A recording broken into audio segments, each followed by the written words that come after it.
Good evening. This is Tim Carter, pastor of the Forsyth Friends Meeting, a meeting place for the Society of Friends, Quakers, at 800 Jonestown Road, Winston-Salem, North Carolina, 27103.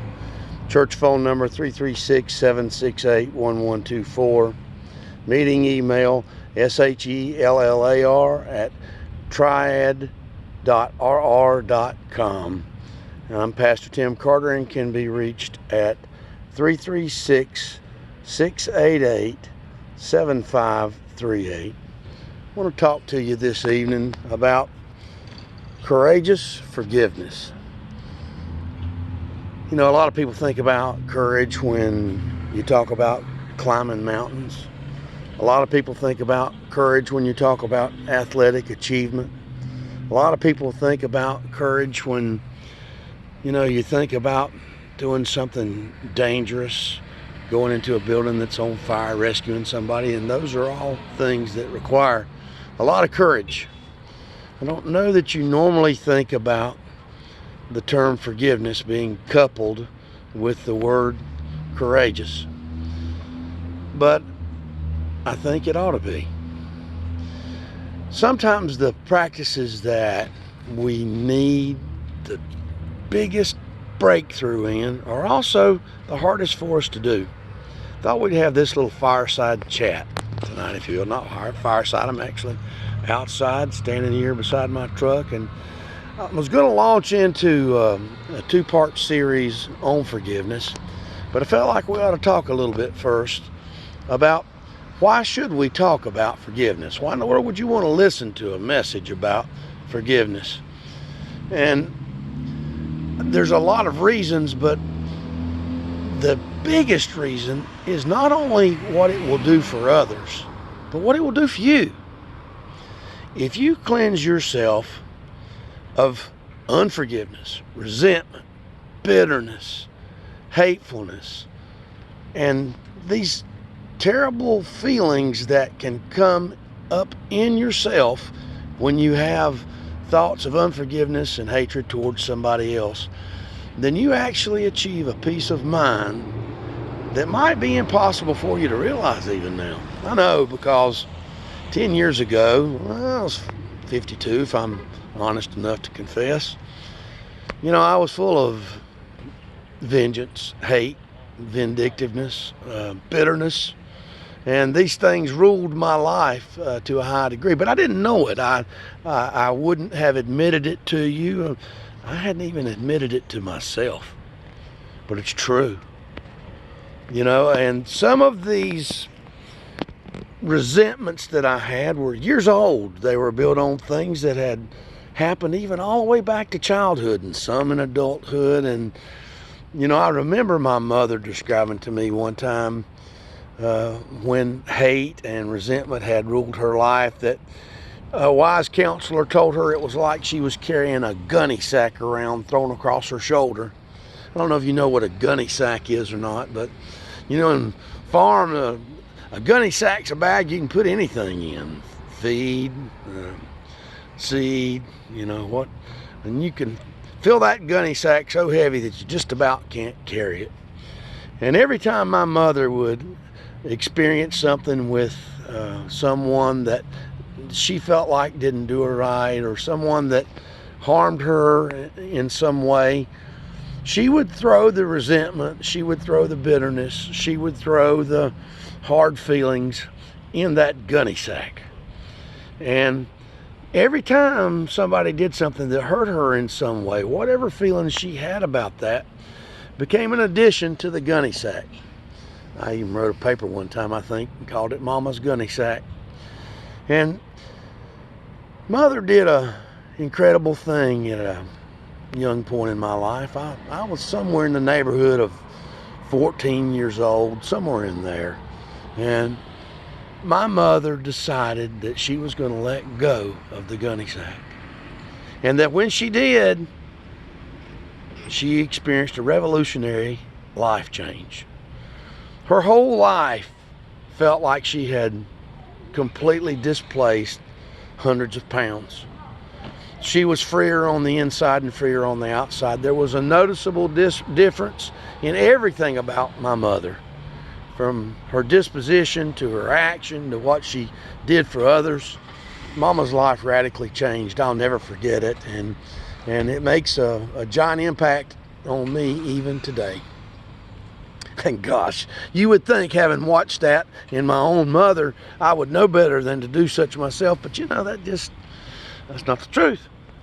As a matter of fact, I was quite bitter and quite deeply incensed about some things, and some people had done me wrong, I felt like, and I carried that around with me. And you know, I fed that agitation, I fed that bitterness, I fed that feeling of hurt, you know, by dwelling upon it. And sometimes that's just kind of like adding fuel to the fire. It makes it worse, feels worse, hurt worse. You know, and sometimes, you know, when we really want to hurt somebody else, we hurt ourselves. I'll show you, I'll hurt me. And that's what I did. I had a revolutionary change of life 10 years ago. And the biggest part of that change, outside of some decisions to let go of some obstacles that had been getting in my way for a long, long time, the biggest thing that I did was I learned, like Mama did, to let go of my gunny sack. I remember that someone that I considered to be a very good friend advised me that I needed to forgive, and specifically named the person that I needed to forgive the most.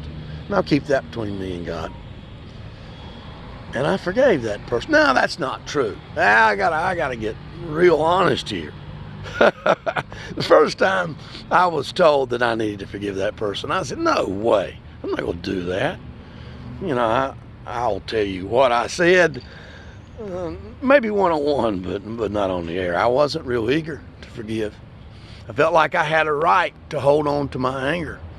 I felt like I had a right to hold on to my resentment. I felt like I had a right to hold on to my bitterness. And you know what? We have those rights. God gives us free moral agency. We are autonomous, self-governing creatures. We can do what we want to do with our lives to a large part and extent. Ephesians 4:32 says that, be ye kind one to another, tender-hearted, forgiving one another, as for Christ's sake he hath forgiven you. Ephesians 4:32. Let's see, how's that go? Ephesians 4:32. Be ye kind one to another, tender-hearted, forgiving one another, and for Christ's sake, as he's forgiven you. Ephesians 4:32. Well, we've proven now that I'm not a singer. Nonetheless, God laid it on my heart so strong that, you know, I needed to share with my friends, with you, that if you're holding on to some forgiveness against someone, you know, you're really not hurting that person. You're hurting yourself. That resentment, that lack of peace in your mind and in your heart that you'll get when you let go of those resentments is hurting you more than it will that person. What we do is that we empower the person in our mind that we have those hard feelings about. We're letting them live rent-free in our head. You know, they don't know that we're all eat up with resentment and bitterness and feelings of ill will. Not hurting them a bit, but it's eating us up inside unless we learn to do something about it. And you know, the message of Christ is so practical.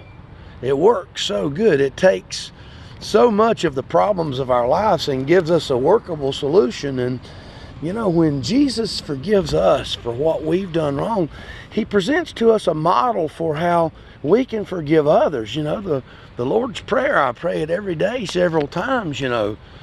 God, forgive us as we forgive others. That's supposed to be just a given. That's what you do. That's what you do every day.